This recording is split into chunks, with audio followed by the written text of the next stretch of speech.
Hello, hello, hello. Hi everyone. Oh boy, it's been a. I shouldn't say I'm busy. I've been watching your new series thing or challenge thing that you got going on. Yeah, the Every Bit Counts challenge. Oh man, I was Yeah. complaining because I did 45 pounds of tomatoes and I was beat by the end of the day. Then I go you're canning all kinds of different things, and I'm like, oh, Yeah, but I have five mouths to feed, so it's a little different. And like my sons are like at this point eating more than I am, oh, yeah. I and I remember them days. Yep. they're not teens yet. Oh, wait till they get Yeah, I'll teens. yeah I'll start by 9 and 6, but I'm sure once they get in their teens, I it's gonna be hectic. I would go to Golden Corral. It's an all you can eat place We don't with a have kid. that anymore here. Same here. They went under because of Yeah, no, it's not the true. thing. We have one that survived. Oh, really? It's a Chinese buffet style, Oh, but you can also pick up. So this is probably the only reason why he survived, because he opened up and did, instead of like you sit and you get served, you could go yeah. order and leave with the food. All the others we had within an hour away from my house, all closed. Huh. Yeah. Well, when they were still here and my kids were teenagers, we would go in there and would stay for 4 hours. That must be They'd so not fun. stop eating, and I just sit there and sit there and sit there. They've never been. They're so young. Like, well, when this thing hit, it's been 3 years, so almost four now. They were too young, so they've never experienced it. So I Oh, do hope that once in their life, I can bring them to all you can eat. There is one place I want to bring my daughter, and it's all you can eat seafood. oh, I don't It'll know about that. Oh, she loves. Me and her can eat Seafood. so much seafood. We love Yeah, seafood. yeah. I don't know. I mean, seafood. I love seafood, but it doesn't stay in you too long. I'll Well, put it no. that Well, way. it depends how you cook it, but we enjoy lobster, obviously, Yeah. shrimp. She enjoys that white crabs. Like it's the what's it called? Winter crab. All the snow crab. That's it. That one. Yeah, She likes that one. yeah, that's good stuff. Yeah. Even though they disappeared up in Alaska. We don't have that much anymore in the stores. Yeah, they said that they shut the seasons down because they disappeared. Oh, that's sad. Yeah, but anyways, we just kind of went off talking. I always love talking about food. I'm so sorry. I get carried away. um, why don't you go ahead and tell everybody about your channel and what kind of stuff you do on there? Okay, well, obviously, my name's Annie. I've been a homesteader full time since 2017, 18, around there. Um, Back to Basics Homestead started officially 2 years ago. So the channel is just myself. I sometimes show my kids, but it's mainly me. My husband does not like the camera, so we rarely see him. So I live on 15,000 square feet. That's a third of an acre in a village.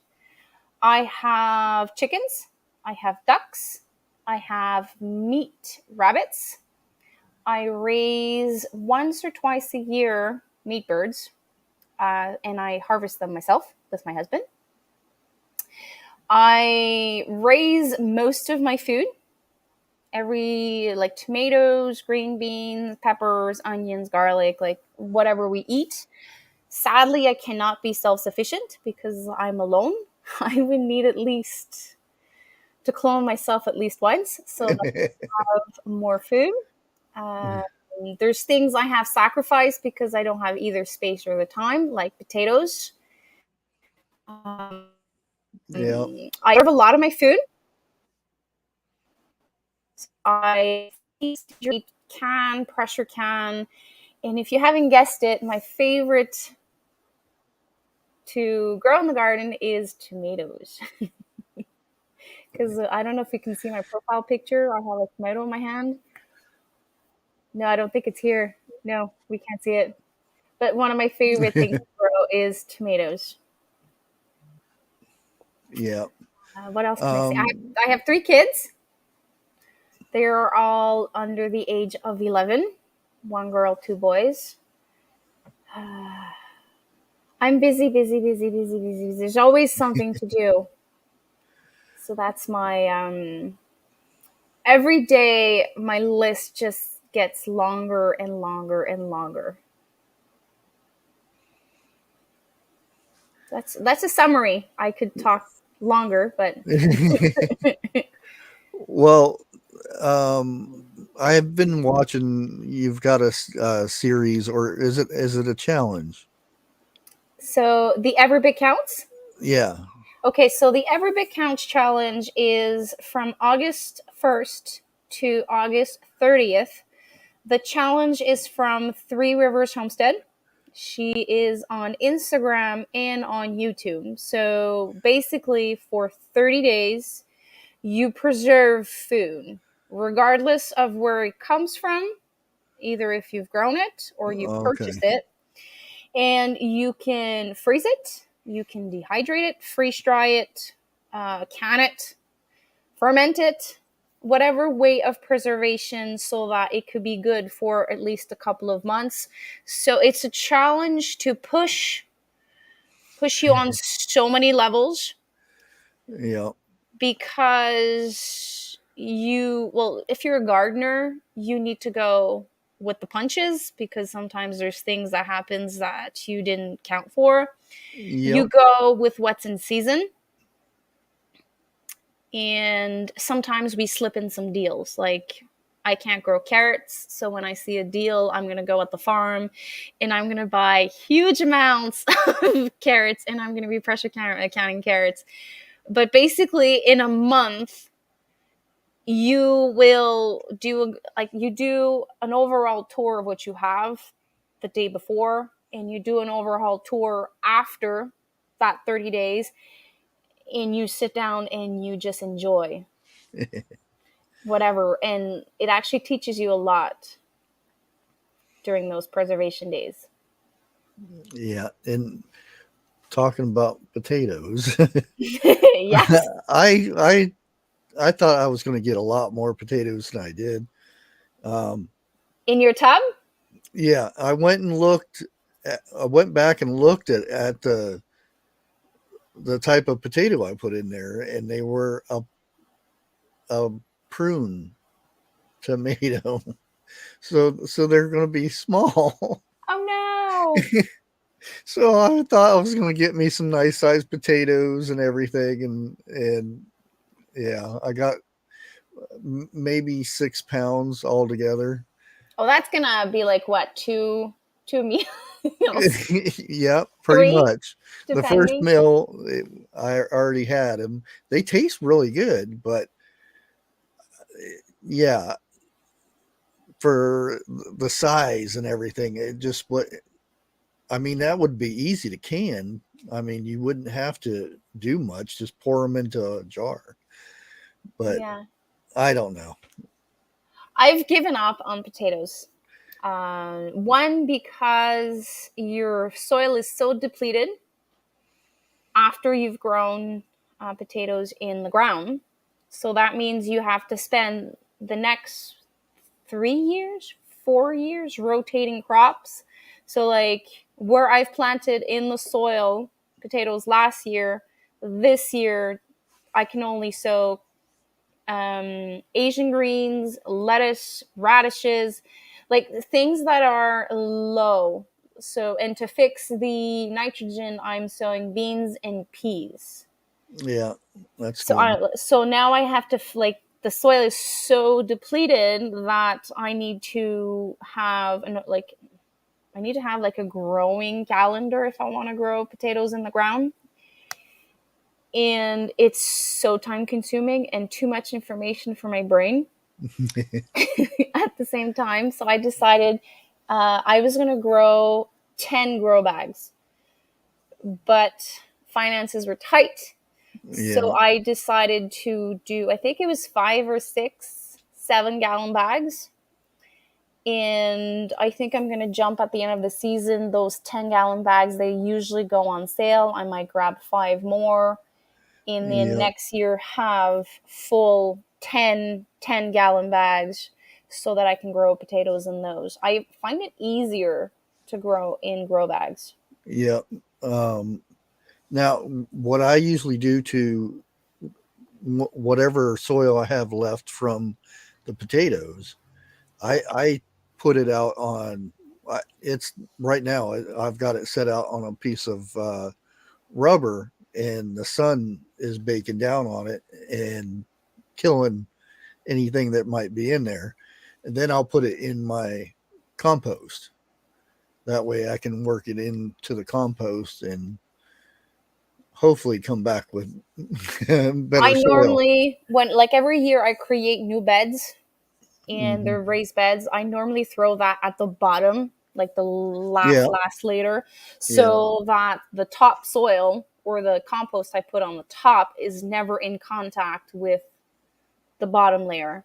Because my raised beds are like 12 to 18 inches deep. yeah. I just have the little ones. I don't have big area for mine, Yeah. unfortunately. Well, I'm creating new beds every year, so at one point I'll have a problem of where do I put it because I'll reach maximum capacity here. Yeah,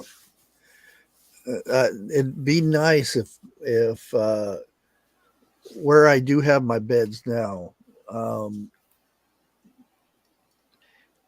I would have to have a somebody come in there with a skid steer or something and take the whole layer topsoil off because it's whoever lived here before used it as a parking lot and dumped gravel on top of gravel for years.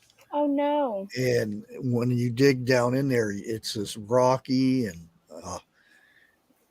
because I would rather grow in the ground because uh, to me it's easier. You have to do a little bit more weeding, but you don't have to water as much.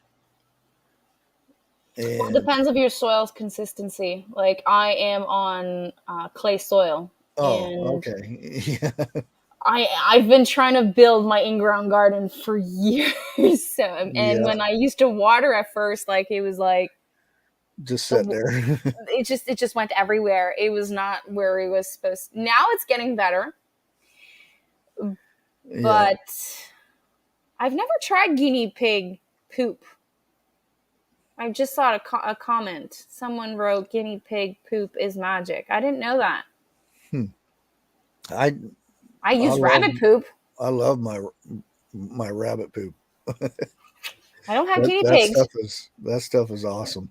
Yeah, there's something I have to do with I'm building an operation with my meat rabbits. I no longer raise them for food. I sell the babies. So I have one male, one female, and I'm in the. I have 2 babies I have to sex. I'm hoping that one of them is a female, so that I can have 2 females, one male, and the selling of the babies at 4 to 6 weeks will pay for my entire rabbit operation for 12 months. So Oh, feed, whatever that needs to be bought. There's repairs that needs to get done every year, automating the water, the feed, blah blah blah. Like you're making your yeah, installation better every year. But what I would love is to collect the poop. We're talking about poop now. Dry it and put it into 5-gallon buckets so that and the urine apart, like have dry poop and the urine on the other side, and use it in the garden. Yeah. That's one thing I want to do next year, because rabbit poop is cold manure, so you can add it. I wouldn't put it where lettuce and spinach is, but I would use it on peppers, tomatoes, cabbages, not too close from the stem. If I Oh like, yeah. instead of buying chicken manure during the summer, Yeah. because it's an expense that I have to buy at least once or twice, 3 times during the summer.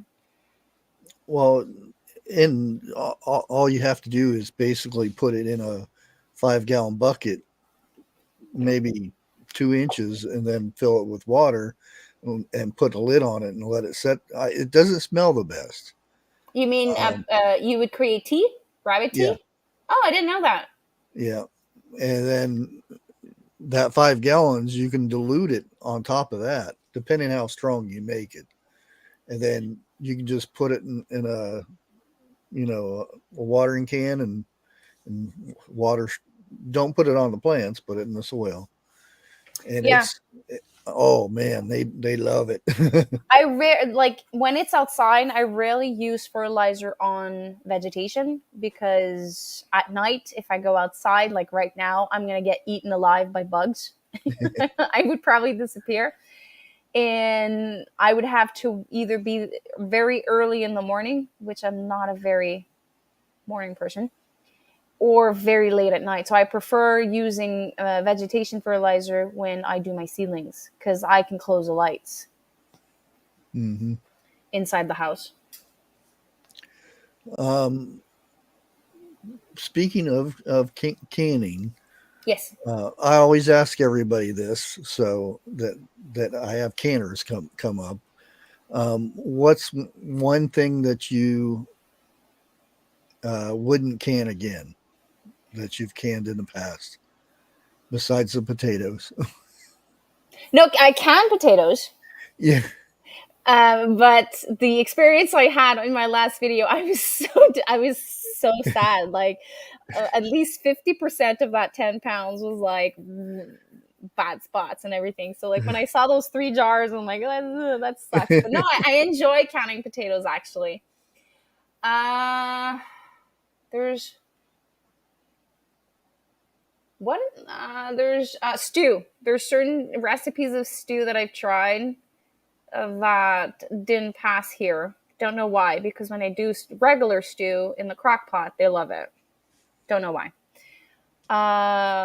What else? There's another thing I canned. Oh, dill carrots, like pickled carrots. Here, Yeah. it doesn't work. No one loves it. Uh, there's that cowboy candy. Yeah, cowboy candy. Yeah, my mouth was on fire. So if I redo it, I would have to. I have like jalapeno, the not that peno one.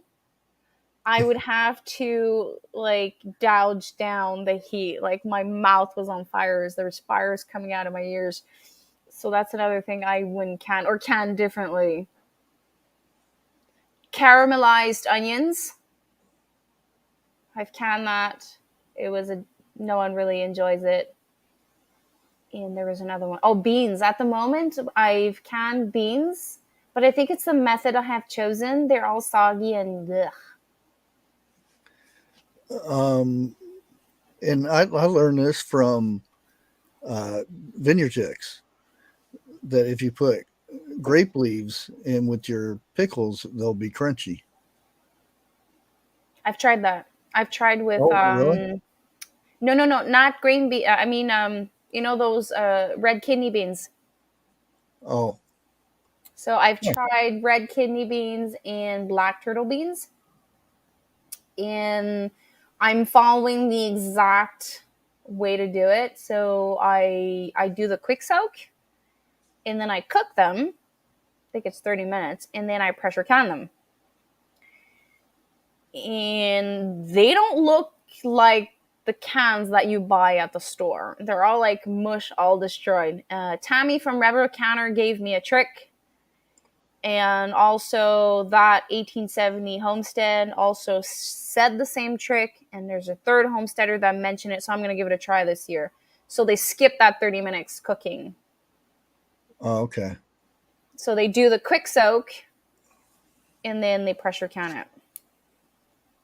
So I'll see if that solves the problem, or if it doesn't, I'll just buy cases of organic black turtle beans at Costco. The cowboy candy. Instead of doing the slices, I actually turn it into a relish. That's what we did. Yeah. Like we passed the immersion blender in it. Yeah, but so I have people that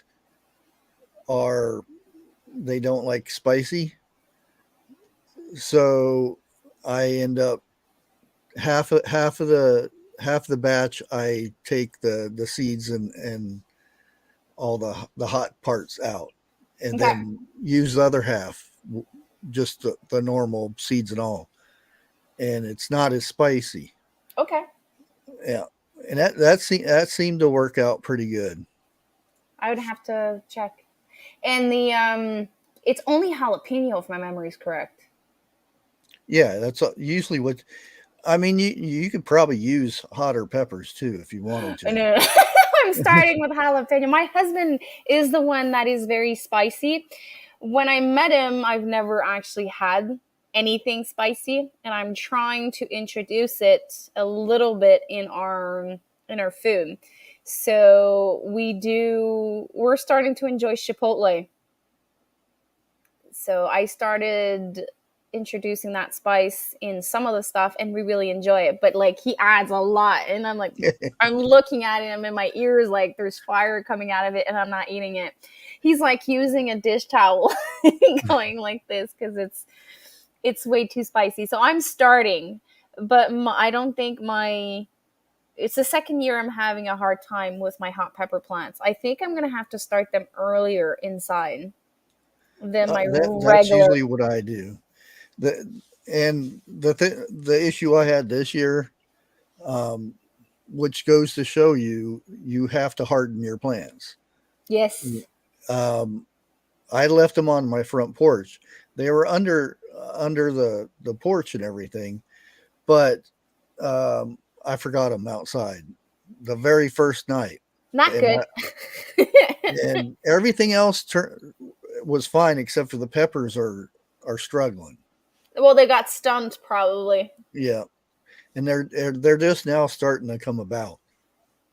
Where are you again? You're in the south, right? No, I'm up in Ohio.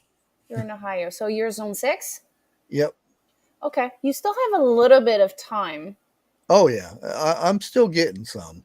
Okay. It's just not as much as I was last year because I had I could have probably done 2 batches of jalapenos or cowboy candy, but I only did the one, which I regret because I went through it so fast. We had the first week of August. I don't know how to convert it in Fahrenheit, but our nights were 14 above freezing. So that is, let me see. What is 14 degrees Celsius? So 14 Celsius in Fahrenheit. So that is 57. Usually we have like 25, which is 70, like 75 to 80 average usually during the night. Now we're dropping in the early 50s. That's really not good for our peppers at all. Tomatoes, my varieties are like northern climate, so they will survive. But if our summers are going to be like this all over the place, I might have to adapt a tunnel just for my peppers. Yeah, we've been in the upper 80s and 90s throughout the whole. Soon as I'd probably say right after Mother's Day. Well, we didn't have rain for the first whole month, and I was out there. I had the water all the time, and it was the the high heat. We had the Um, same. We had a heat wave that lasted almost a week. we've still had it, which is I think it was at the end of the month of May, or like just before the end of the month of May. And I actually had a water band oh for 8, I think it's 8 days. I couldn't water my garden at all. So I lost a lot of stuff. oh that would suck. Yeah, you like everything that I could save water from, I was saving water. So I have a water collecting system that's on my roof, but life happens. You didn't install it, blah, blah, blah, the whole 9 yards. And we saw the temperature going up, and there was no way that I was able to collect 100 liters of water, 100 gallons of water. Yeah. So it was crazy. I took totes, I put them on my balcony. Every time I was washing dishes, because I have biodegradable soap, I was emptying my sink Oh wow. in the totes. And then when I was washing my hands, I was keeping the water, and a couple times a day, I was dumping that water there. I was cooking pasta, I was keeping the liquid. I was canning, I was keeping the liquid. I was it, it was a crazy nightness. I had to sacrifice all of my carrots. Like I couldn't water them at all. Like I had to pick Oh and choose my battles. So no carrots this year. yeah. That's a shame, and that's where it's coming to. Um, in certain areas, I know California has always had that issue. Yeah. Um, Arizona had. I think they're actually starting to where they can actually water things now. But that's something that you have to um, you kind of got to wait and hopefully you have the water storage and stuff like that Well, now it for that rains time. so much. It rains. There's more rain now than sunshine here. I've never experienced this in 6 years. Usually 3 times a week, because I'm only allowed to water 3 times a week: Wednesday, Friday, Sunday, from 8 to 10. That's it. And I'm only allowed to hand water. I'm not allowed to have an automatic system. A drip system, I'm not allowed. Oh, really? Sprinkler, I'm not allowed. Those hoses with little holes, I'm not allowed. So it specifically says I need to hand water with a hose, and if I get caught with an automatic system, it's $1,000 fine. Wow. Yeah. So me and my husband are brainstorming on a drip system on our water collecting system with either a solar something Yeah. or gas powered, that if I need to water my garden, I just start the generator and I'm self-sufficient on my water, and they can't say anything because it's rainwater. Yeah, that's unfortunately I can't even collect rainwater in town. I heard that. I thought it was legal everywhere. I heard some places it's illegal. Yeah. Well, it's about I don't even know if I can say that, the little things that suck your blood. Um, because there's a thing going on right now for those kind of bugs. Really? And yeah, there's fishy stuff going on. Oh, They're okay. they're um they're GMO bugs, Right. Okay. but that's but that's what they say, that we can't collect rainwater, even if we have it covered up or anything. They they still say nope, can't have it. Well, I know that the first year that I've collected water, I was a novice, didn't know what I was doing. I didn't cover the top, and I didn't have a filter on it. Oh, Just, okay. just give me a second. One of my children is calling me.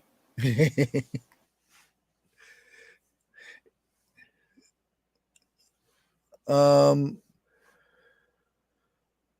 yeah, that's the whole issue with me being able to now. I sometimes accidentally collect rainwater. Oops. we have a recycling bin that the trash guy picks up and dumps in the trash, no matter if it's recyclable or not. But if I position it into a certain spot, um, I can collect uh, rainwater from my garage roof, and then I take my um, watering can and do the watering. I do that with my seedlings. Yeah. Where I like my tote isn't like permanently now there because like I had 2-3 totes I was filling in the spring, and I have clippings in my autumn garden.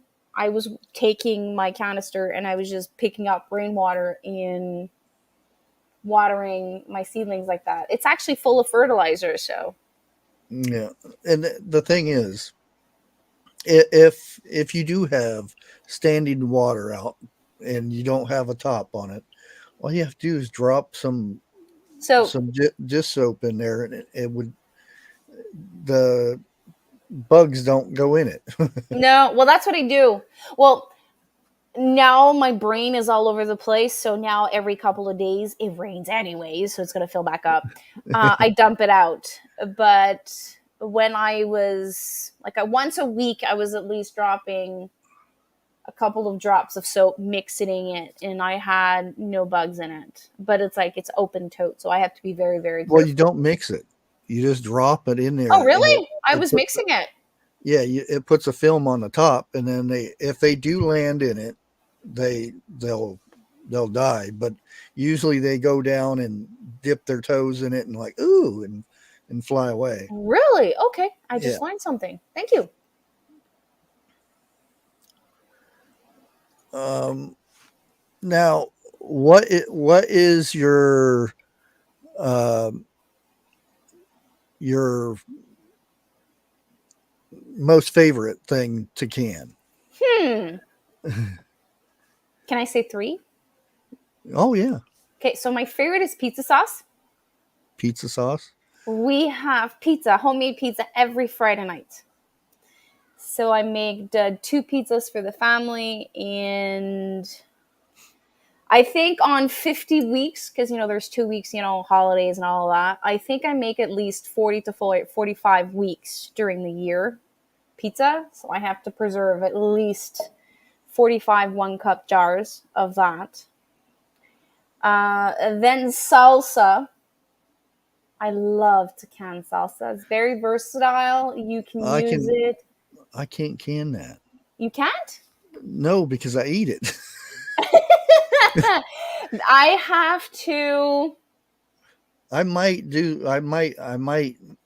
do that with the batch of tomatoes I have now. I know that I have to do 3 to 4 times what I used to do. Because Yeah. now my son enjoys, my youngest, he was a very, very picky eater.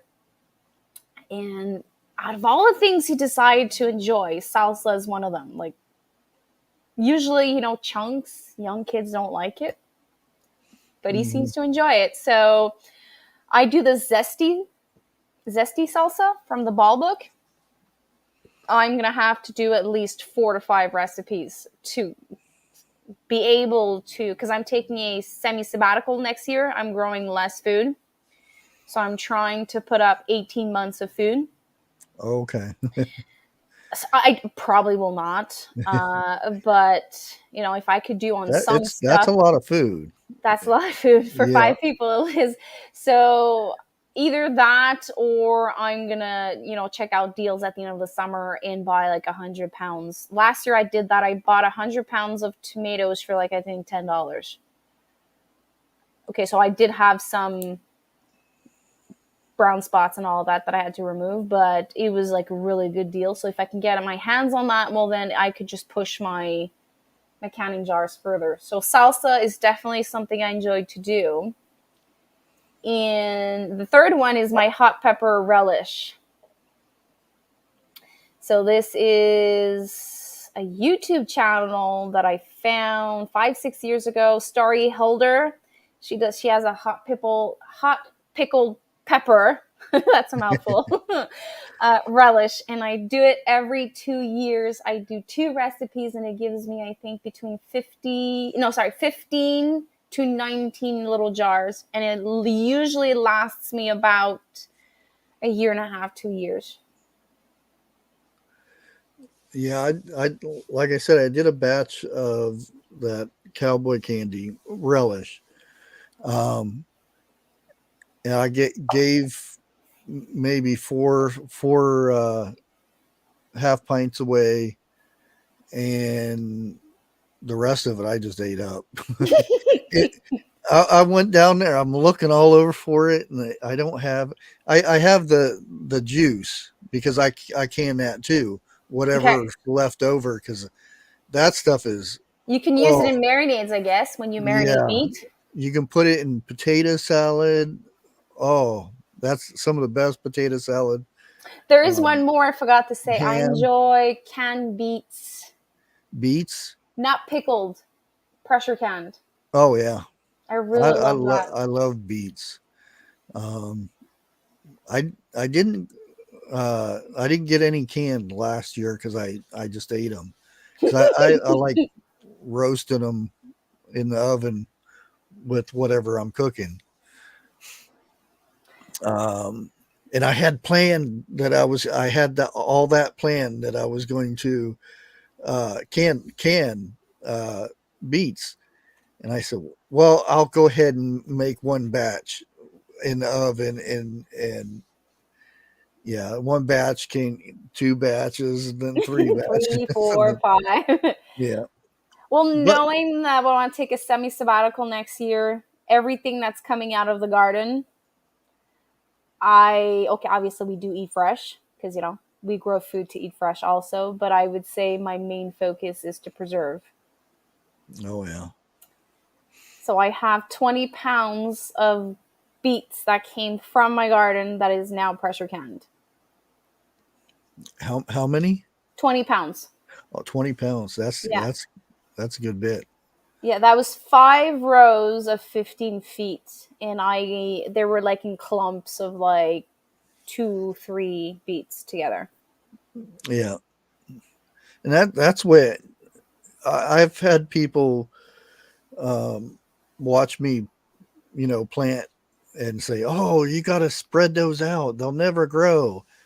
And I'm like, they'll do what they do. I'll still end up with a bunch of beets. Now I don't. They're not like right next to each other. They're maybe inch apart, but they say, "Oh, you can't do that. They don't grow." Well, I followed a course online during the colder months. It's a French course because it was the only one I found affordable in Canada. They teach us to sow our beets in 72 plug trays. And there's like the spacing, and then there's another way that's also online. So one is individual, like you said, and the other one is 3 seeds, and you spread them out, and the spacing is different. So I tried both methods, and both method works for me. I find that for me to have good beets, good size beets, water is very important. Oh Weeding yeah. is very important. And your soil needs to be like very, very loose. So this year I passed, instead of passing my broad fork 2 times, I passed it 4 times.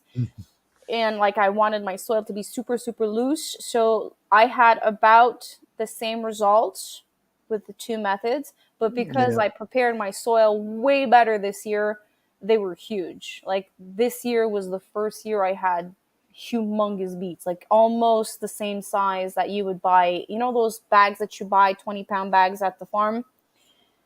Most of them are all about the size of what I would found at the farm. So I was able to find a way that works here. It took me a while, but I figured it out. Uh, um,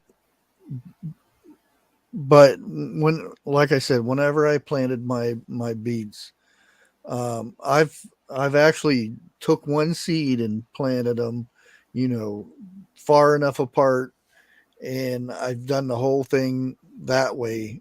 And I found out just going like this in a row, and every once in a while pull some of them out if there's like a big cluster of them, Yeah, and they do just as good as spreading them out. It's just, it seems like if you spend all that extra time to, you know, put one seed here and then a couple inches over, put another seed, it just seems like it's a extra time. that's They why that's why I sow them in plug trays. Yeah. It so the only thing I'm missing for the operation to work even faster, you know, that little dibble that like you poke the hole in the ground. I don't know if I'm having the right name. It's a stick that has a pointy end. You plant garlic with it. I think it's Oh, it's is it a dibble bulber ball or and no? yeah, a bulber. It's Yeah, similar to that. So yeah. you take that, you punch your hole, you take your 72 plug tray, put it in there, and it goes so fast. So my dad lent me his garlic dibble, that thing, and he was so fast. I think I sown mine 8 inches apart this year. I think that's this. I have to look at my book, but it was like as soon as I got my measurement, tuck tuck tuck tuck, hole hole hole, and then poof, poof, poof, it was like it was so fast instead of sowing. And because like I always lack water here, and I always have a water band every year, at least once or twice, to cover my like my sanity. I prefer doing them in plug tray. So at least like I have less to water, less to maintain, and then it's super easy to transplant. But I do the method you just said with my carrots. I don't. Yeah. It's too much. It's too much for my brain. So it needs to be simple because of everything we have to do. Okay. Something in the same realm as the canning, but something that you won't grow again. Um, there's one I'm hesitant to grow again. Winter squash. Winter squash. I have the worst case of vine borers, cucumber beetles ever. Like Oh, the first year I planted, I love zucchini and I love winter squash. Like I really, really enjoy it. So I could eat 2, 3 summer squash per night grilled on the barbecue. I planted a total of 70 plants: cucumber, zucchini, and winter squash. All of them, really? all of them died. Oh, I had wow. like 2, 3 cucumbers, 1, 2 summer squash, and I think I had like one butternut. Well, the only problem I had with my cucumbers this year, and they went crazy, but um, which is really odd because I actually grew my cucumbers inside as a pickling cucumber. I grew them inside. It was time to put them out, put them out and everything. And this was the first year that I didn't put my little plastic rubber snakes out there. And the birds came by, ploop, ploop, picked them Oh, out. oh So I went and got my little plastic snakes again, and I put them in my beds, and then I just planted the seed, three plants, and I've got so many cucumbers. I've got uh,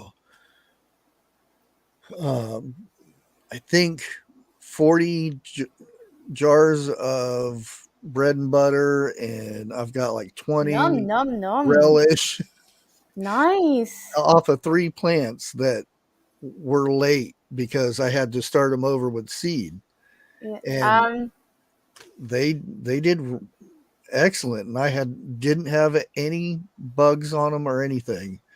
And now I I can't eat another pickle or a cucumber. You're done for the year. So they're just sitting there.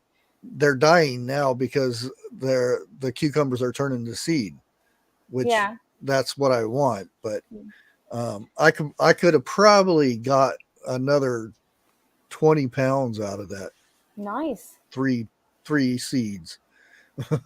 So I don't know if I will continue. I think I will do a sacrificial decision. So I will not grow winter squash for 2 years, and then I will plant zucchini later on. So the vine borer moth comes out of the ground between July 1st and July 16th here and starts laying eggs. And then they decimate my entire zucchini population and my winter squash within the end of the month of July. So by August, everything's dead or almost all dead. What did you do with your what was left of the plant and the Burn soil? them. I burn Okay, them. okay. I always burn them. Because people don't realize if they get infested with those squash bugs and then they put it in their compost or something, you there's eggs in there. You just put Yeah. those eggs in the Squash bug is the only one I don't have problems with yet. Every year when I find eggs, I cut the leaf, put dirt on the leaf that I've cut, and then I burn it. mhm. I burn everything. But the vine borer is a moth that lays little eggs on the main stem of the plant, and then the It- eggs hatch. that little white White butterfly. worm. Yeah. Yeah. No, no, no, no. That's a cabbage moth. So a vine borer, you might not have that. We have that here. So this is what a vine borer looks like. Yeah, when I had the Brussels sprouts, See, this is a not vine this, borer. a couple No, years ago, I had the wait. little white butterflies. Hold on. I'll have to put my. Okay, so here. So this is the moth, Oh wow, yeah, I don't think I've seen that one. and then it lays an egg, and that egg becomes that thing. And he munches down.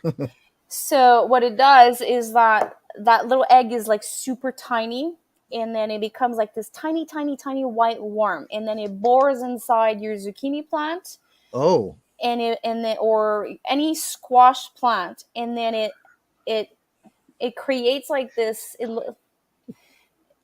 green yellowish thing, and then it kills your plant but by the inside, and then it goes up and up and up and up and up and up and up, and as up as it's going, the bigger the worm becomes. So at the end of the season, what I do is I burn my entire plant of squashes, and then during the spring I use the broad fork, and when I see those pupils, which is the worm that went inside the soil during the fall and will become the moth the year after. oh wow. So every time I broad fork, I look for those little eggs and I squish them. I'm like, you die. But it's because of those I'm very hesitant. So I know that next year I probably will not plant. As for cucumber beetles, I am slowly finding varieties that will survive. I think it's called mosaic mosaic disease. Mosaic. I don't know how to say it in English. And I will be getting cucumbers just a little bit later than I would. Or I have the option of sowing past June 15th, which they're going to come out. They're not going to see any cucumber, zucchini, or whatever. They like Yeah. melons, squashes, cucumbers. They're going to come out. They're not going to see anything. And then they're just going to leave. So they won't stay here. So I might have to sacrifice all, like, I don't know. So that I'm in a I don't know zone with that. Potatoes, I don't think I will grow again in the soil, only in grow bags. Yeah. Cabbages, I'm questioning a lot. Cauliflower, broccoli, because I I can't. I It's did Japanese cabbage this year, ooh, and that did really good. Um, I actually got one clipping, and it started coming up again, and I actually fed it to um, my rabbits because it was turning to seed, and they ate that up big time. They loved it, but I didn't think that because I trimmed it right at the soil. I just because I wanted to see if it would actually keep coming up. the And Asian cabbage. yep, Did it come back? yep. That's It nice. it at first it just did a stem like it was turning to seed, and then the leaves came back out. It wasn't formed as well as the cabbage, the original cabbage, but So it was like collards, yeah, almost. somewhat. That's But interesting. the like I said, the rabbits loved it, and my rabbits love the extra cucumbers because I'll go out there and because I'm only going to need maybe 4 of these cucumbers. Well, because they're technically the pickled cucumbers, the smaller version, but they're like this big. Hmm. So I'm only need a couple of them to get seeds from. There is one I might not grow for food, which is celery. Celery. Unless I keep having this temperature, very rainy temperature, my celery is never actually bulbs up like it's supposed to. But because of all the rain this year, it did. So I was using celery as a trap crop this year. I had like 100 plants of celery, but for trap crop. So I did a lot of reading. Celery is very fragrant, and it throws off cabbage moth, and Oh, it really? throws off another pest. So around each of my cabbage plants, most of them were not eaten by the moth. But I'm actually now I have like over 50 plants of celery right now that are actually bulbing up. Well, So you have rabbits. yeah, I have rabbits, but like I'm just waiting. If it continues like that, I might have of my 50 sacrificial that I've grown. I think I'll have at least 20 that bulbs up nicely. Oh, So it's gonna be like a bumper crop. But yeah. if I'm not gonna grow any brassicas, I might not grow celery because it uses up a lot of water. And since I'm always on a water band, Yeah. I need to pick and choose. And a lot of times, even when celery doesn't turn, that perfect little stalk of celery, the The the variety grain that I'm the the variety grains are good. I'm using is almost the same thing as the grocery store. So I used to buy the Utah variety of celery, and it was always different than from the store. And then I bought Tango, Tango, and I would say it's 2/3 of the summer celery that you have in the grocery stores. Like my biggest I had. So if I would have maintained my plants, fertilized my plant, I think I would have like a small version of summer celery. With Mhm. that, I would never have that with the Utah one. I think Tango is a hybrid though. Oh, I think so. I would have yeah. to check. Companion gardening is real important, especially if you don't want to put a bunch of chemicals in your garden. I Um, don't. I actually refuse to.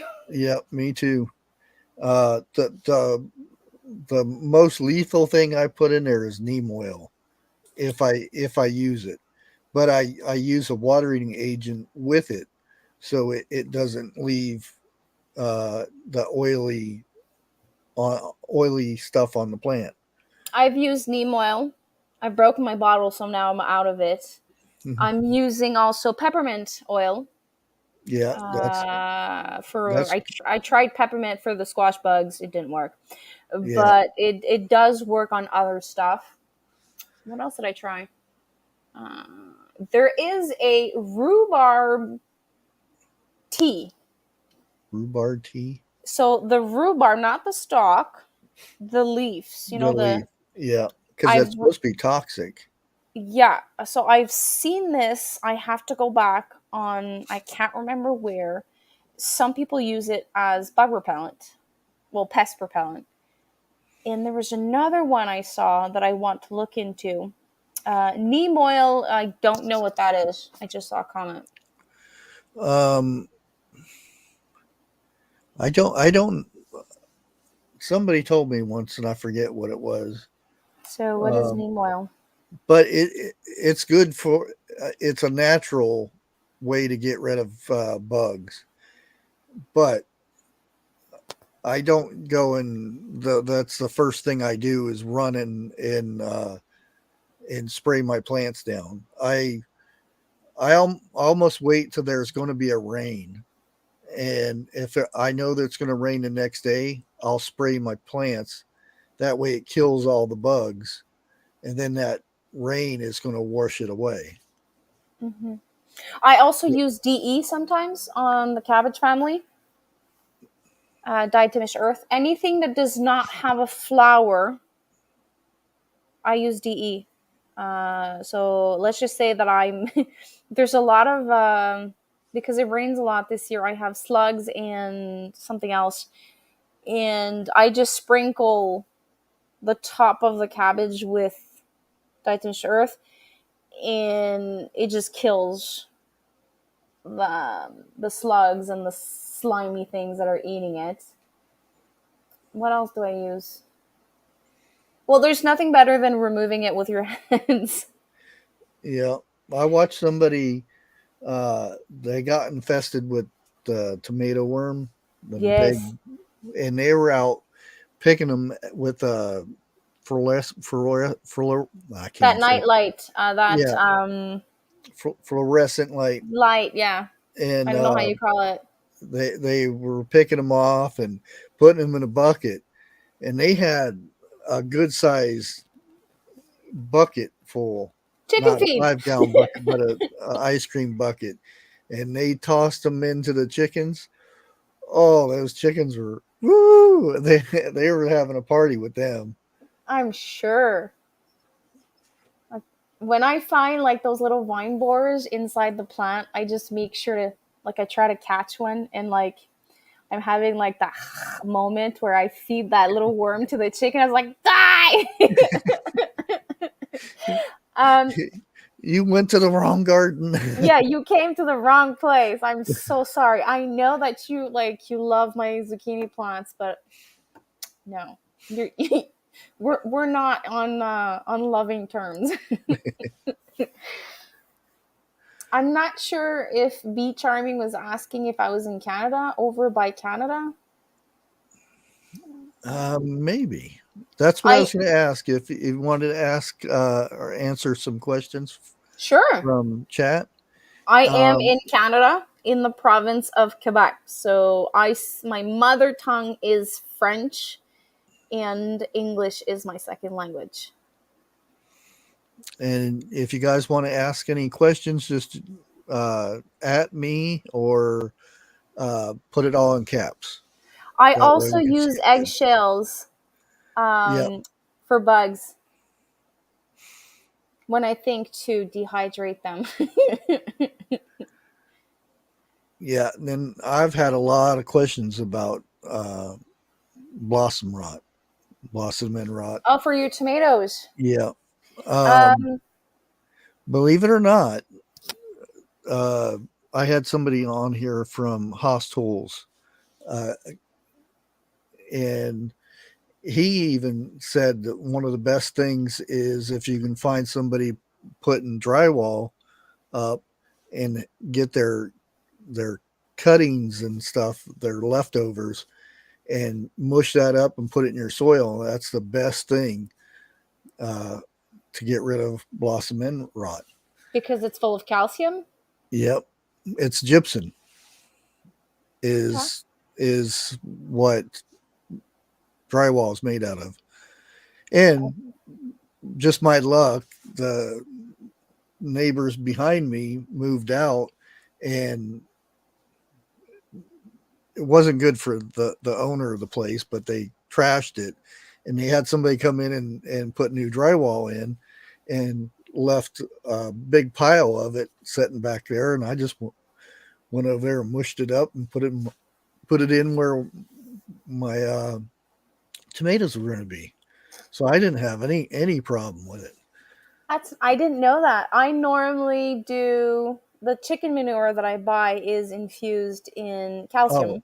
yeah, And when you have blossom end rot, it means your soil is deficient in calcium, or your soil, like, there's not enough water, so the tips of the roots cannot access the nutrients, from what I understand. So I would walk the garden at least once or twice, well, every 15 days. I would just throw that chicken manure. But because it's raining so much this year, I haven't had blossom end rot yet. I know I will have it for sure. um, yes, I bake my eggshells because I don't have chickens. So if I had chickens, I would know they were where what they were eating and stuff. So um, yeah, I as soon as I get a batch of eggshells, I put them in the oven for a little bit until they get crunchy, and it kills anything that might be in the egg. I haven't done that in a long time, so I don't remember what I used to do. Yeah. I now just put them in the compost pile, let the chicken just have so much fun with it. Well, it's your chickens that you know what they eat and My whatnot. scraps. Yeah. Now, if you go buy them, you don't know what those chickens ate, and There yeah, is one thing I refuse to buy, two things I refuse to buy from the store. That is eggs and yeah. chickens. I Eggs, I get my eggs from Amish now. So, oh, it must taste amazing. oh yeah, The and only eggs that I buy, let's just say during the winter time, like I have people coming, like the in-laws, whatever, for Christmas, New Year's. The only eggs I buy is the Costco organic. It's the only one I can tolerate. The rest I can't. It does yeah. not taste like eggs. Unfortunately, they get around that now. What do you mean? There's a new uh, to make them organic or free range. Yeah. They open a door. They don't leave the where they're at. They're still stacked up in pins and everything. Like, No, the only thing it says on the eggs is organic. It doesn't say free range. It doesn't say anything. yeah, all that's to It's be able to get that it's the Kirkland. organic. Well, I don't know in Canada, but in the United States, they passed the thing Uh, saying to get this to where you can put organic or free range on the container, all you have to do is open the door. I've seen a couple of things like that pass through, but I don't know Yeah, what laws are in Canada for it, because I haven't bought eggs in like ages. I think I yeah, bought eggs for the first time last winter, and I told my husband I'm not buying grocery store regular eggs. I want to either buy the free range organic or just go at a farm next to my house and just buy it. And we yeah, were going to Costco and we bought it. And it was the in all of the time that I've been eating my eggs, it was the only one I was able to eat because like it doesn't taste the same. yeah. Maybe Oh, I'm I being know. picky. And the second Um, thing I refuse to buy from the store is chicken. yeah, there's a well. See, I don't know about Canada's, but I know United States. We wash our chicken in bleach, Well, there's and many reasons, but it's outlawed or it's banned in other countries that they won't. We can't send them chicken because they won't take it because of we wash our chicken in bleach. mm, no, it's the taste. It doesn't taste. Mainly, it's for the taste. It doesn't taste good Yeah. because like they push water onto the meat, and I don't know. It just doesn't taste very well. I rather there's like certain places I can like. There's a butcher shop in my village. I'm gonna buy it from there because it's farm raised. Oh yeah. But other than that, I don't know. Hi, Hmm. Tammy. And I'm at the point to where I won't buy ground beef at the store. Nope. I That- haven't bought ground meat in a very like I buy it occasionally, but on a regular basis, especially beef, I was so disappointed on so many levels, so many times. Um, yeah. That now Basically, I buy it from the butcher here or the organic one at Costco. It's the only meat. Or no, there's another one, Butcher's Box. I think you guys have that in the United States. I think so. It's Yeah. like a subscription box. I Yeah. used to get my beef from there. Well, the study just came out that 1 out of 4 people, 1 out of 4 people will be infected with E. coli from ground beef that comes from the United States. Hmm. 1 out of 4, and that doesn't mean it's that every 1 out of 4 people are going to get sick because sometimes you get E. coli and you don't even know it, and you just your immune system fights it, and you never Yeah. know. Yeah, you burn up and then Yeah, and there are some really bad ones that will just plain kill you. yeah. Well, And the butcher's box is Canadian beef. I think it's Ontario beef. The chicken is from Ontario. The seafood is obviously from either East Coast or West Coast. Can't remember. Uh, but the one I buy at Costco, I don't know if it's USA or Canada. I haven't paid attention. yeah, and um, they say when you buy a pound of hamburger, it can have up to as many as 40 different cows are in that ground beef. You're talking about that Netflix.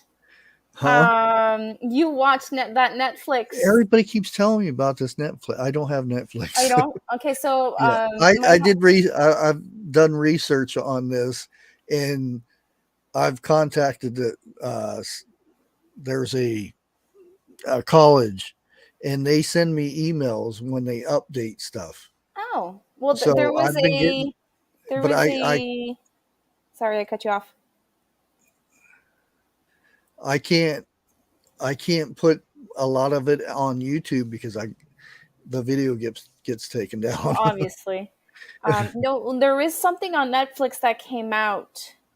My husband talked to me about it. He's like, "You have to watch it." I'm like, "Are you nuts?" Like, I'm like, what I well, I I'm not surprised. Like, he told me a couple of Yeah. things. I'm like, And that's why they say that like if you get a steak that has E. coli, it's on it. It's not in it. It's on it. So when you put it on a grill or you fry it in a skillet, um, it kills the E. coli. Um, but if you grind that up what and you make hamburger out of it, you just mixed it with all the other thousands of cows that are in that. So if you were hungry, now you're probably not hungry anymore. Sorry. Yeah. Well, I was blessed last year. I traded some ducklings for meat. So I got moose meat and beef from a friend. Oh, So meat that they hunted, and a cow that they raised and sent to the butcher. So yeah. I was very blessed. Now, like, I have to find similar quality meat, which is going to be very hard to find. Yeah. Affordable, because now Yeah. meat. We used to have a at the farmers market, which is really not a farmers market anymore. It's arts and craft. But we had a farmer that would bring chicken, beef, and everything. You could order it right there. And he said you come out anytime you want, and you can see what we feed them. You can and everything.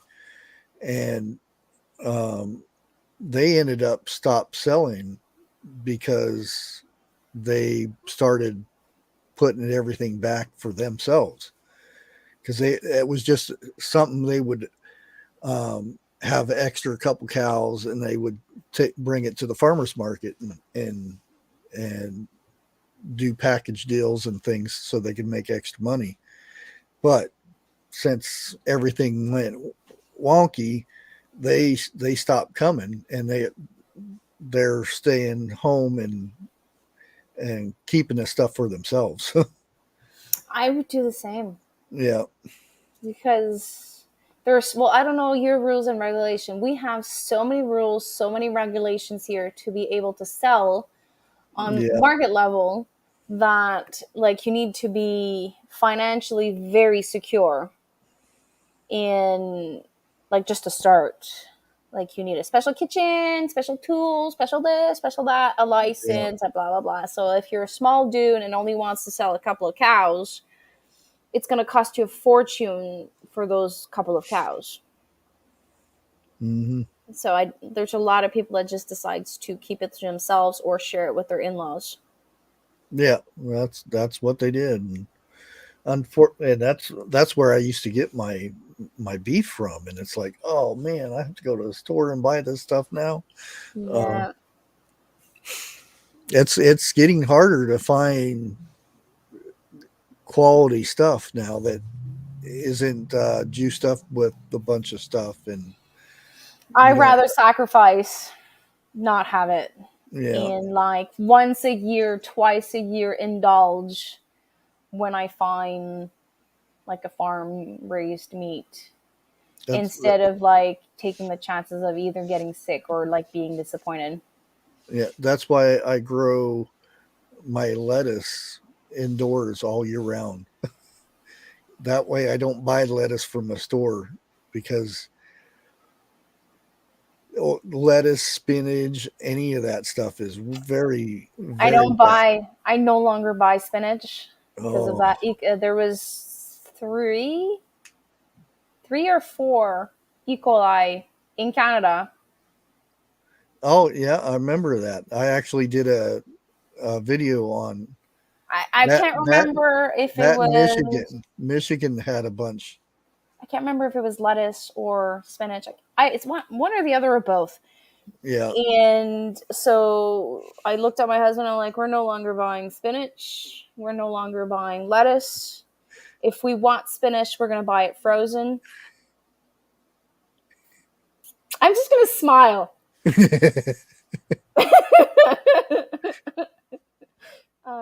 Yes.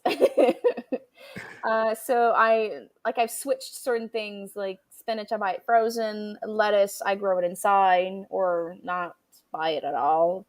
Yeah. Cause or like there's times that I go to parties and they request me to buy lettuce.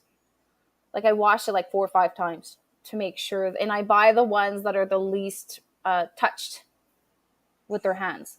So if they're packaged in like a couple of heads in like those big Ziploc bags, they've been touched a lot by different Oh yeah. hands. Somebody shoving it in that bag. Yeah, so the ones that are loose, like it's the lesser evil. I'm gonna say it like that. Or if I have to buy lettuce, I'm just gonna go with iceberg. Most of them are grown in water around here. Yeah. So, but I don't know. I kind of got disgusted and, to be honest, discouraged in our food system. Oh yeah. Um, the fact that there's no law having a cow farm and a lettuce farm next to each other, because everything that gets washed off from the cow farm goes into The the lettuce lettuce factory. farm. Yeah. Yeah, and it also goes into. I think one of the E. coli outbursts we had here was exactly that. So there was I think it was a beef farm. They were, the droppings were on the surface level where the water was, and they were washing Yeah. the greens. I can't remember if it was lettuce or spinach. They were washing that with surface water. So instead of having water from the city, which is 100 times safer, well, you get, especially if you know that you're next to a bovine farm, like Yeah. you're next to potential contaminant. I would not use my well. I would not use Oh no. surface water.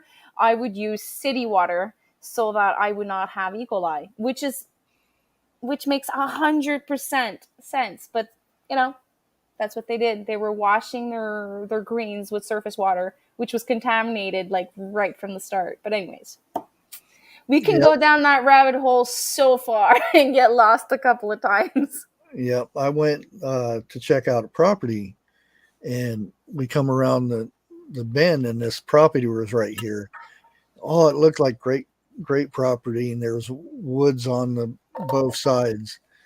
And I'm saying, oh, I'm going to put a offer in on this, and I leave the opposite direction. And when I come around, there's a big hog farm.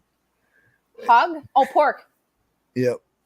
And I noticed everything was washing down toward that property, and it, because it had a well and everything on it.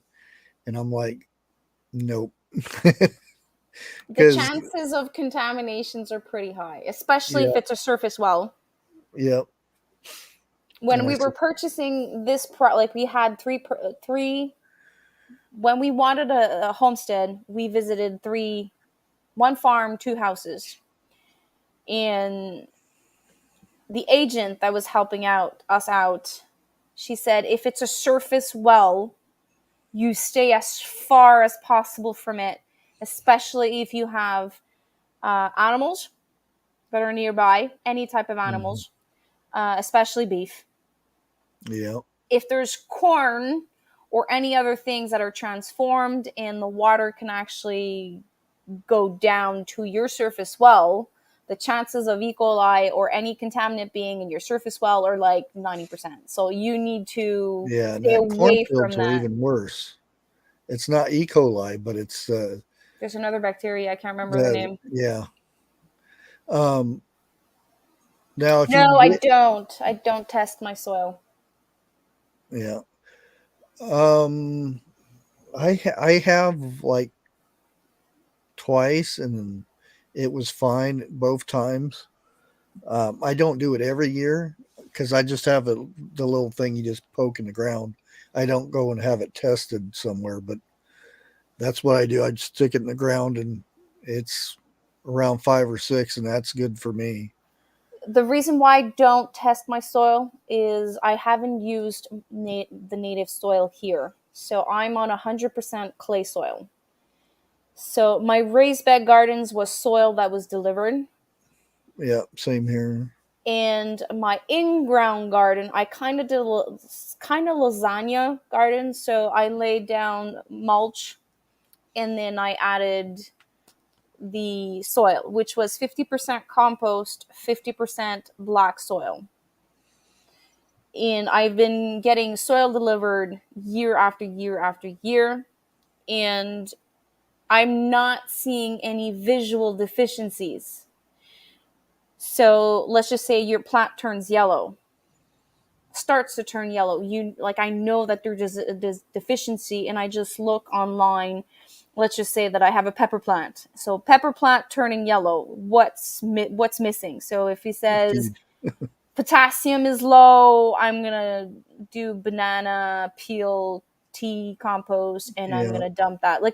So I kind of eyeball my pH. But if I was to buy a farm and use the native soil, I might do a couple of tests with those little pills you were talking about. yeah. Um, Now this year I learned something because I was growing in 5 gallon buckets. Last year I had them on the ground, and I got a lot of bugs that came up through the ground into the buckets and put a damper on my plants. They did Some of them didn't turn out, and some of them uh, just were weak. This year I built a thing where I the A buckets little were off the ground. a little deck. Yeah, and which I found out that because the bottoms of my tomato plants turned yellow, and usually that's a sign that they either you water them too much or they need food, It some could kind of also nutrient. be early blight, depending Yeah, of the color. yeah, and it wasn't that. So I because I had just fed them uh, like 3 weeks, and so I fed them again, and they greened right back up in like 3 days. So what it was is normally I would feed them um, fertilizer. It's usually from the rabbits or whatnot. But whenever I watered them, because I had to do a lot of watering because we didn't have any rain, everything drained right out of the bucket.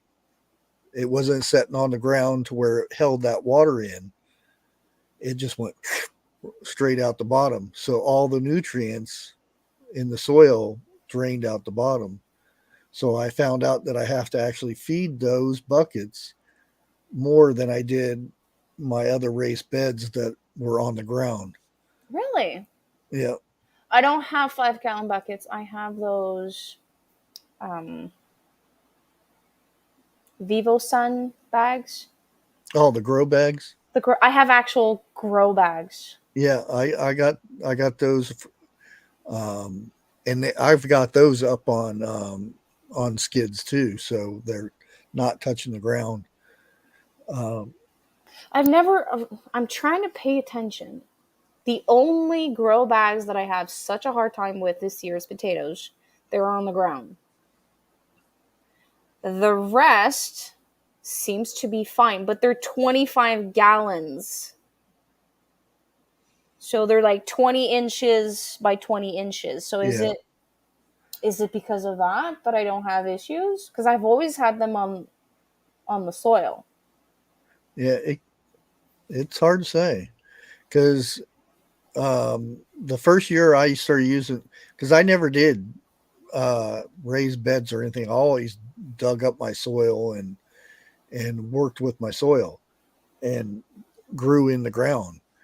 But since I lived here, I can't do that, so I grow in raised beds, and there's a learning curve because you have to water more for one thing, and um, anything that I put on the ground, I found out that you didn't have to water as much, but I was getting bugs from Really? Okay. like the little roly polies and things would What come type up. of soil do you use? It's part sand, um, compost, and soil. It Do I get you it. use coconut coir, perlite, vermiculite? I did the first year coconut uh, husk for on top of the soil. That worked great, but you can't find it here no more. And I'm not going to order it online because it costs Yeah, it costs a way too fortune. much. um, I I used to do. use perlite, and that helps a lot. But like I said, it's that whatever issues it was with the stuff climbing up in there. Um, I had um, oh dang, can't remember. It's a flower. It's pretty much tropical, and it did really good outside last year, even though I had a tree fall on them. Um, and I grew it in 5-gallon water jugs. I cut the tops off and I planted it in there. So I wanted to make sure that they didn't get killed through the winter because it's cold here. So I took them and I brought them in the house and put them next to the window, and I was going to have them in, and they were doing good. And I noticed all of a sudden they just died off, and I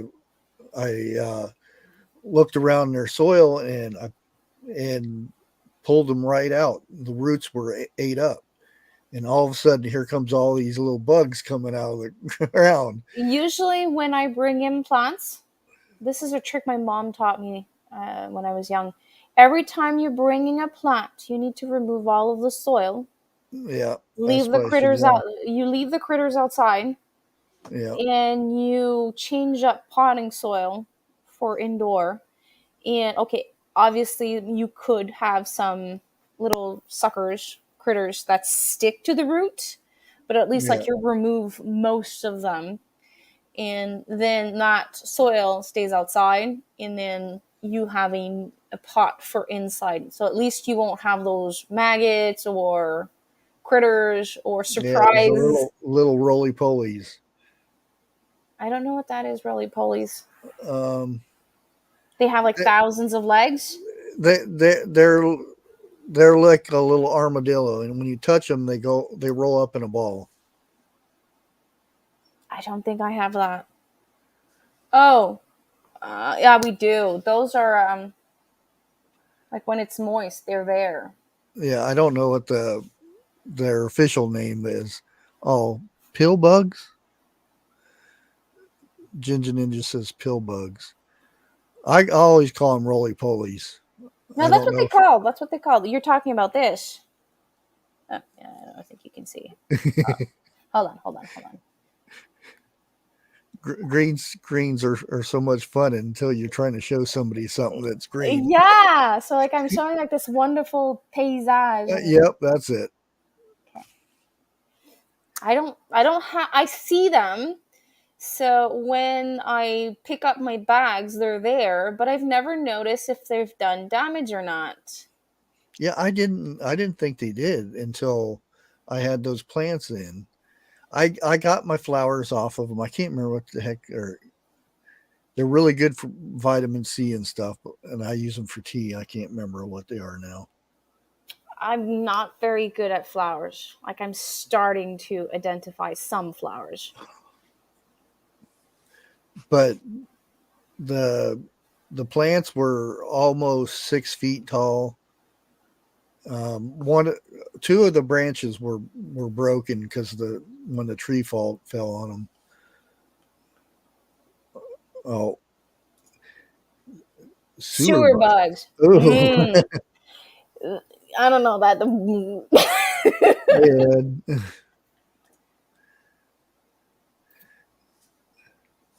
My husband said always call them that. Oh, Okay. okay. Yeah. I don't. Well, I'm in zone 5, so there are some critters that you have that I don't. Like snakes, we don't have that here yet. Oh boy. Yet, like I saw some at my friend's homestead, which is also zone 5, but she's out. She's in a field. I'm in a village, Oh yeah. so I Well, could I've have. had I've had them here in this because I live in the city, unfortunately. And I've been outside and I've walked in the garden, and a little hissy snake decided to strike at me, and I you could have thought I was a cat because I jumped up and did a little cat thing, went, ah, I'm and like that with kind of spiders. levitated. Like I'm a gardener. I'm scared of spiders. So Spiders are good for a garden, though. no, no, no, no. As long as they don't touch me or are on me, I tolerate them. So when I see one in the house, I'm like, you die. Like I can't. Like you can be in my house. You can do your job. I know you have a job in my house. I know you have a job in my garden, but don't touch me. I can't see you. Like every year at my house, they're getting bigger and bigger because I'm creating this habitat for them. And they started really small, intolerable. And last year I came face to face with this humongous, like huge spider. And I had this girl scream, like, ah! And I think I scared like 4 or 5 neighbors. And my husband ran outside. He's like, what's wrong? I'm like, there's a spider. That thing was huge. And he's like, well, move it. I'm like, I'm not touching that. It's like, with its legs, like, with its Yeah. legs open. That was the size of a spider about. So the body was like at least like bigger than that. And it was like, ugh. So he took like a garden rake and I'm like, I'm going to tolerate you, but just like bring her somewhere else so that I don't see her. Yeah, I seen somebody kill a spider in their house one time, and it was carrying thousands of spiders on it. They didn't know that until they hit the spider, and then woof, all these spiders just came out and went all over the place. That's why I'm scared of spiders. I don't know what kind of spider or how it was holding what it was holding, but that was freaky because I guess some spiders carry their On their young with them. backs. The egg Yeah, sac is on their back. yeah. That And thing. whenever they hit the spider to kill it, it just I had a boat when I was young. I was 6 or 7 years old, and spiders near water are like, I don't know. I don't know what they take, but they're like on drugs or anything. They're like humongous. I didn't I didn't fear them, but I knew it was part of having a boat. So like I tolerated them. I didn't scream. I just like, ugh, they're disgusting. But there was this huge thing on my bike. Humongous, like for a 7-year-old, like think big and for a 7-year-old. So I told my dad, there's this like humongous creepy crawler spider on my bike. Can you kind of like, I'm scared, Dad, because it was huge. So he's like, push it, step on it. So, take a stick, push it, step on it, slip on it.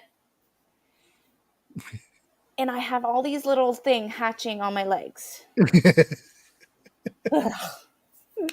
So I cannot you're gonna tolerate. start feeling Yeah. stuff on your arms now. Yeah. So like my dad's like, jump in the water. They're all going to go away.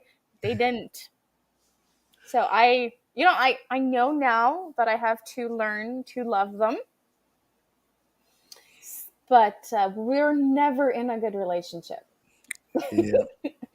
I'm one that if I find them in the house and they're not around the cats or anything, I'll get a paper towel or something and put them outside. But if they're at the point where they're going to, because the cats see a bug and they automatically want to go play with it, and I wouldn't want them getting bit and something Do you happened to the cat. have spiders that can bite?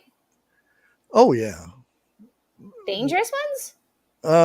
Well, there's black widows and In um, your house? oh no, no, no, that they could be, but because well, there's technically you can have thousands of spiders in your house and never know uh, it. I tolerate them. I can't see them.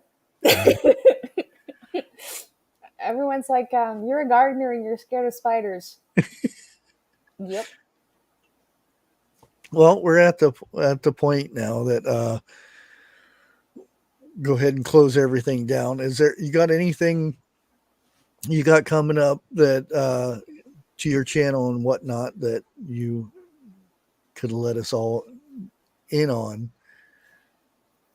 Mainly right now, my focus is preserving the harvests. Yeah, And since the every bit count challenge that I'm doing, I have to film something that I preserve every single day.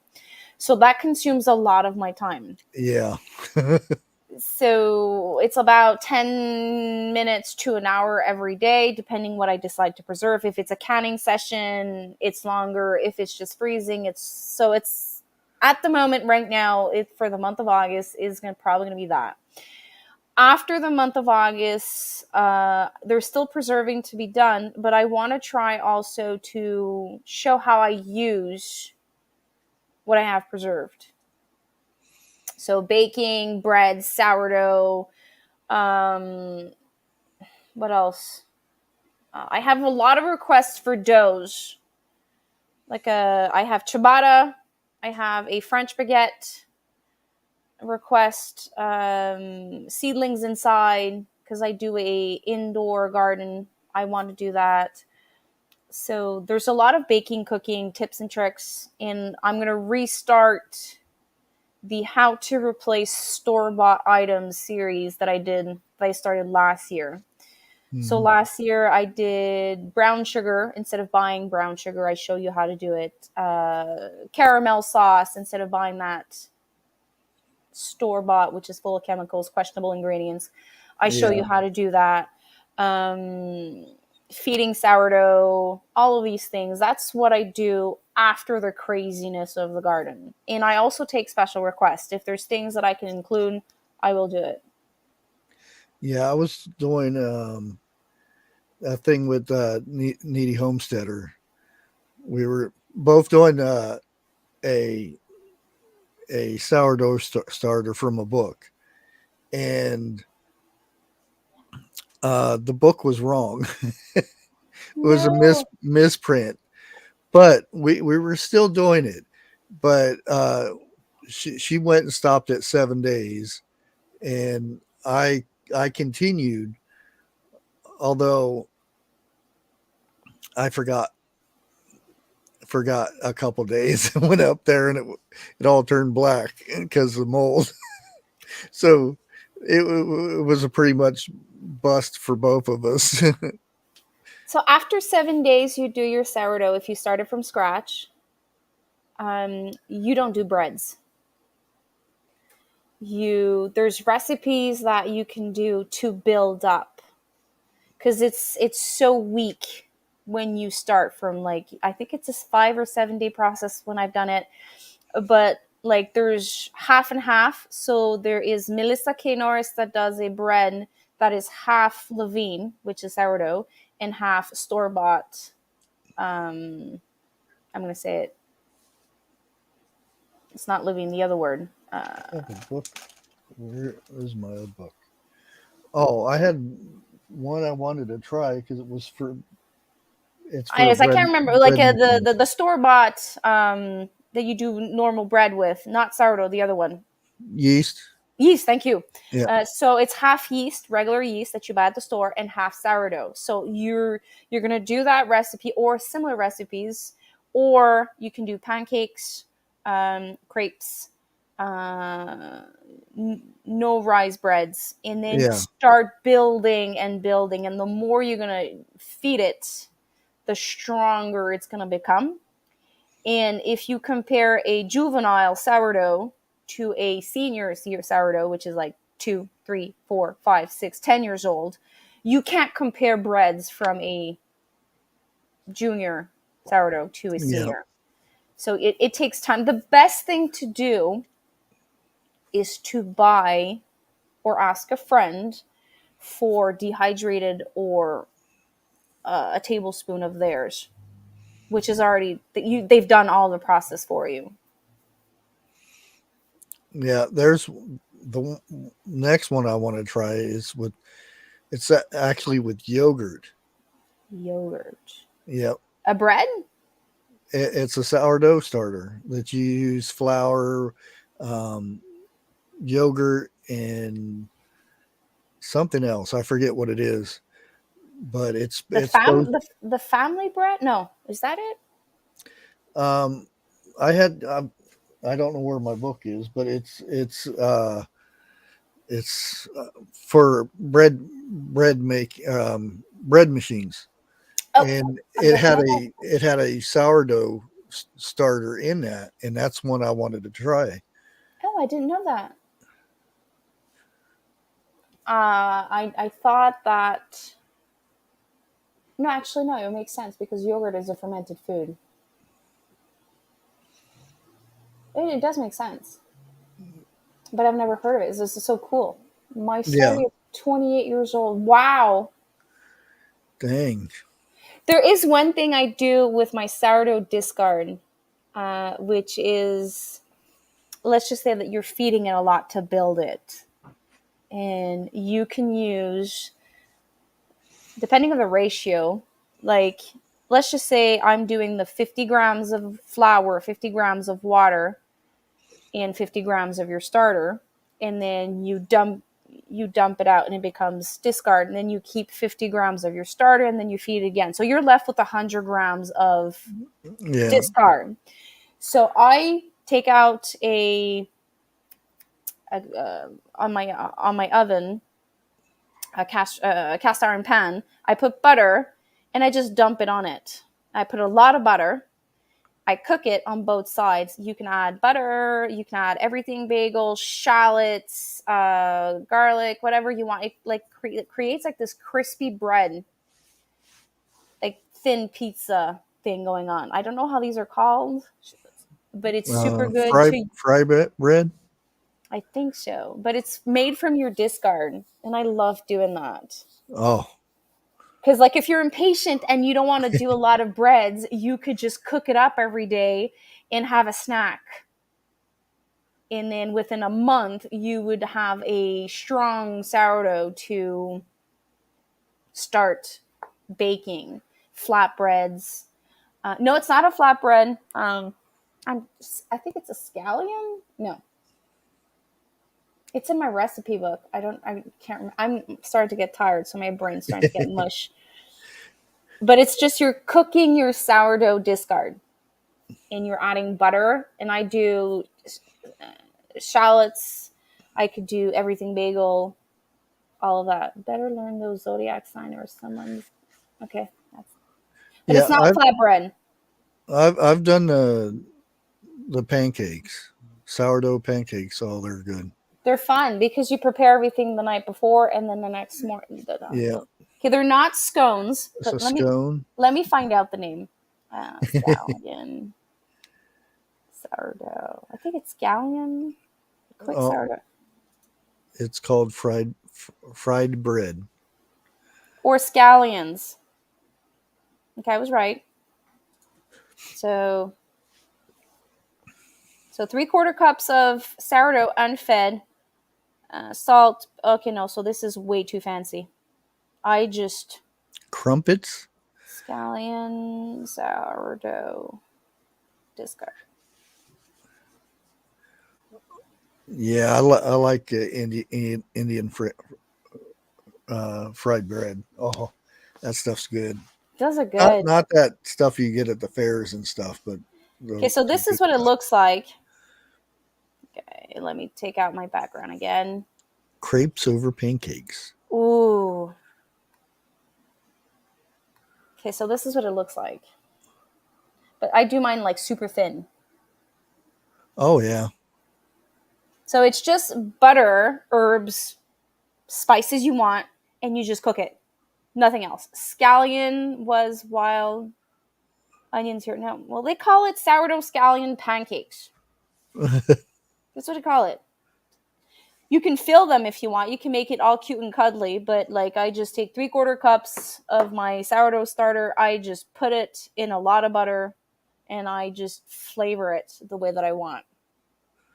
So it helps you to use up that discard instead of putting it in your compost pile. There's a lot of recipes to use up your discard. Yeah, I threw away a lot. Well, the It, black is not mold, by the way. It's called, unless there's like white furry stuff on it. there were little furry things growing Okay, so from no, it. that's mold. But since it was young, that's probably why I was doing that. I was like, oh crap, I forgot, and ran up there and I was going to get ready to mix it up and do it again, and I'm like, The oh the man, best thing I find is to have a schedule. So if you wake up yeah, at 7 o'clock in the morning and you're like, okay, so I'm gonna make coffee when I get up, and then I don't know, do XYZ. So what I did is as I was pouring my water for my coffee, because I do pour over, I would take out my sourdough starter and feed it. If I wanted to do night feeding, I try to have something that I have to do every single night. Let's just say that you take pills at 7 o'clock. yeah, Well, then pill time is 7 o'clock. It's sourdough. Like I tried to, so that my brain does not have to think, okay, I have to do sourdough, because, our brains are like overcharged. So that way I was able to have like a routine. yeah. I'll have to Thank you, Ginger get a good Ninja. one going again one day. I don't know if it's illegal to ship dehydrated sourdough in the United States. I do have dehydrated for mine. I have no idea. I know there's certain things I can't cross over. Yeah, I On Don't you have like homesteaders near you that has sourdough that could dehydrate it? Like it does not need to be a lot. It could be like 50 grams of it dehydrated. oh I'm sure there is. Um, but oh, who was it? Oh, Yogi Hollow Farms and Mountain Grandma um, are going to be doing it next month. A sourdough thing, Cool. and they wrote me into it. You're gonna It's have like I don't know if I fun. want to do that again. Well, just like I said, do it. Like just don't start, okay, I'm going to do it. Like make sure that you have something that you do every single day, twice a day, because it's when you start your first 7 days, it's twice a day. So you You start. see, that's ours was the one we did. It was once a day. I was doing twice a day. Yeah, I did the Melissa K. Norris one. and then found out that the book was had a misprint in it, and I was following her video instead of talking to her because I wanted to do it with her on the video as I was doing it, and then on the fourth day found out that well, that's not the recipe we're supposed to be doing. Oh It's I no. was like, oh, I wish I would have found out. So I bought the From Scratch Life, the book from Melissa K. Norris, but she now has step-by-steps instruction on her blog. It was feeding twice a day, discard, and I had zero problems. Like, it went super, super good for me. There's another one that also has a step-by-step to how start. Say hi. Hi. It's a different one. Different one. Yeah, this is Fuzz Nuts. Fuzz. We don't have cats, although we should. Ugh. Farm animals bring in some critters that cats could. Yeah. But I'm severely allergic to cats. That wouldn't be very good then, would it? Well, I would keep them, like what I told my husband, like we could have like barn cats in our coop. And then in the winter, I have no idea what we would do with them because I can't have them inside the house. Like, they're so cute. I want to like snuggle them, but every time I take one, like I start achoo, and then my eyes start to get red. Like, I look stone in my mind because I held a cat. But I love dogs. We have 2 dogs. Vester's tried 3 times. I've tried making sourdough 3 times. Okay. Well then, I don't know if I can put the link of this. So, Melissa Kate. Okay, so there's also a trick with your house temperature. Yeah, that was my issue. So I actually had to take it upstairs in my grow room because it was a good constant temperature. Because I have my lettuce growing up there, so I wanted to keep it at 70, 80 degrees, and that was perfect. And my kitchen is kind of cold in there, so it wouldn't do anything the first day. So I moved it up into the grow room, and it actually started working. that's what I was going to say. So in the wintertime, I have such a hard time because my house is lower than the minimum requirement for sourdough to do something. So I take out a seedling mat. Or if you have a wood burning stove, you can do your mix and then just add a shelf on top of your stove because it's going to be warm. Mm-hmm. Seedling mats or kombucha mat or top of the fridge, but top of the fridge, you're probably going to forget it. Yeah. I did top of my fridge, but my fridge doesn't get hot. The older ones do. Yeah, these newer ones, it's I went around with the temperature thing trying to find a good warm spot and couldn't find one. Like I said, only because I had heat pads on my starters for lettuce, and heat pads are perfect. They are because they maintain the temperature. Yeah. If you have the money, there is one specifically made for your mason jar. Like, it wraps around your mason jar, and Oh, like, really? but like I'm cheap and it's really expensive, so I try to like be economical and DIY most of my stuff. But like, if you have the finances to buy that, there is tips and tricks on how to keep your starter at the right temperature. I can't seem to find the link to the Melissa K. Norris video because now her blog changed so much. So what you can do on Google is search sourdough starter Melissa K. Norris. She is part of the what do you call it?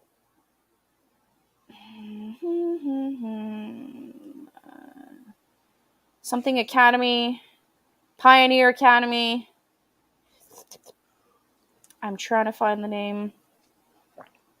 Oh, those outside wood birders are awesome. Anyways, this is when I started homesteading.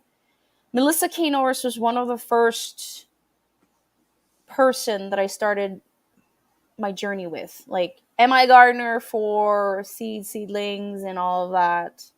Melissa K. Norris was for canning, and then I met others and evolved. But she was my go-to when I started. So this is Melissa. She actually has a book now. I didn't know. So this is her preserving book. Okay. Her videos are fun. Well, now I've gained so much experience, so I only go back for specifics. But her recipe for me was so easy to follow. I did not have any issues. And now she has videos, she has DIYs step by step. She didn't have that. And she actually has free downloadable stuff, free e-course and all of that. So it could be something interesting. You're welcome, Vester. What, did I miss something? I saw a couple of comments. So now is the best time to start a starter, like to get it alive, because the temperatures are high.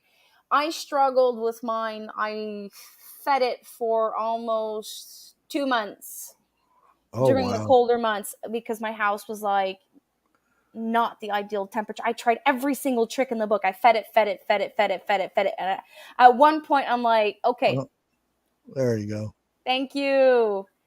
So at one point I just decided, okay, so I'm going to change the jar. I'm going to scrap all of it, keep 1 tablespoon, and restart from scratch. And I don't know why, it just worked. After 2 months of feeding it 50 grams of water, 50 grams of flour, 50 grams of starter, like discarding it twice a day to revive it, didn't work. And then when I did, okay, I'm just going to restart from scratch, change everything, and it worked. So I'm like, okay, so there was something I was like, maybe there was like not enough food for it to be revived. So, and it was, I think it was either her that I saw the trick on one of her blog or another homesteader. And then in the comments, I saw, have you tried this? I'm like, okay, I haven't tried it, so I'm going to try it. And it worked. That's the way to do it. Keep at it. I can stay a little bit more if you guys have questions. Unless you guys, it's like super late. I don't know what time it is for you. Yeah, it's almost 10:30. Okay, so it's 10:30 also for me, unless you have to go. Yeah, we might as well go ahead and wrap it up here. Well, thanks for having me. I had such a blast. Yeah, it was great having you up here. If you guys are out there, make sure you go over to her channel.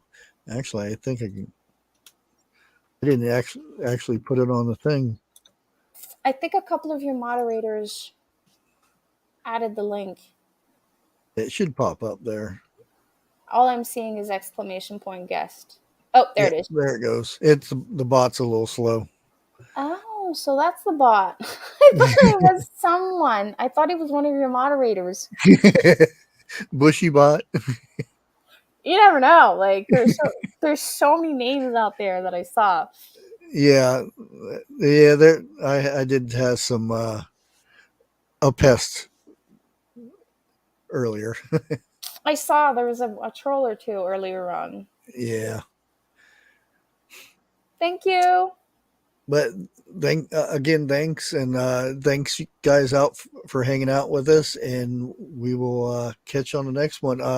I got another live Friday at 8:00. You don't want to miss that one either. Oh, I think Remy from Rem's Family Farm is live. Oh, I'm gonna miss it. Well, Friday night is crazy for me, so I'm gonna try to. Try to pop in. Yeah, Fridays is usually a busy night. Yeah, well, a busy night because it's pizza night for me, movie night, and I always try to go like 10-20 minutes to support him. Do you know Remy from Rem's Family Farm? Who? Remy from Rem's Family Farm. Oh yeah. So it's his live also on Friday. So I try like to pop in, like say hi. Yeah, unfortunately, when you do lives, a lot of times you don't get to watch uh, other people's lives because No. you're live. Well, we have like kind of this thing going on. Like we have a group of Canadian homesteaders, and we also, okay, so I'm going to take this block, you take this block. So we try not to run over someone's time. But at one Yeah, point, like YouTube yeah. is so big that, There's tons of people out there. yeah. Well, what's fun is we have now access to replays for live. Yep, Well, take care, everyone. yep. And Love again, homemade thanks pizza. everybody for hanging out tonight, and we'll catch you on the next one. Bye.